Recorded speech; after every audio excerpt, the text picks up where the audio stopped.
silent twins. Today, we're going to talk about the very eerie case of the silent twins. June and Jennifer Gibson were identical twins born in April of 1963. As children, they were bullied relentlessly for the color of their skin in a predominantly white town of Havenford West in Wales.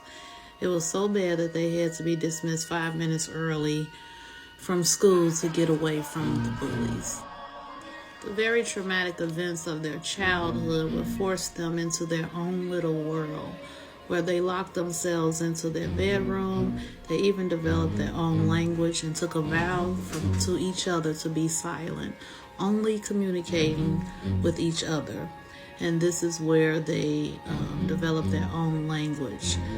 People thought it was their own language, but actually doctors discovered, because they were from Barbados, that it was patois and English spoken really, really fast. Their father was staged in the military, so they grew up on an army base in Wales. And at the age of 18, they fell in love with some American boys who introduced them to drugs and alcohol. But this Bonnie and Clyde romance was short-lived, and the boys left to go back to the U.S., and as a result of this, the two girls, the twins, started to act out.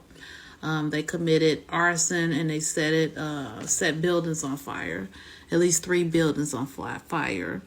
The twins were diagnosed as having psychopathic personality disorder, and they were sent to Broadmoor Maximum Security Hospital for the criminally insane.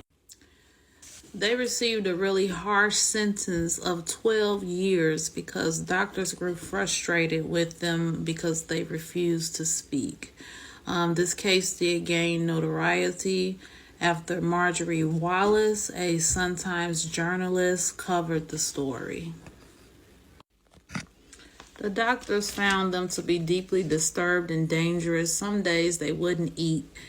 One wouldn't eat, and the other one would starve. And then the next day, one would eat and let the other one starve. Nurses would find them in a catatonic, frozen state in the same pose. But wait, they were locked in different cells on opposite ends of the hospital.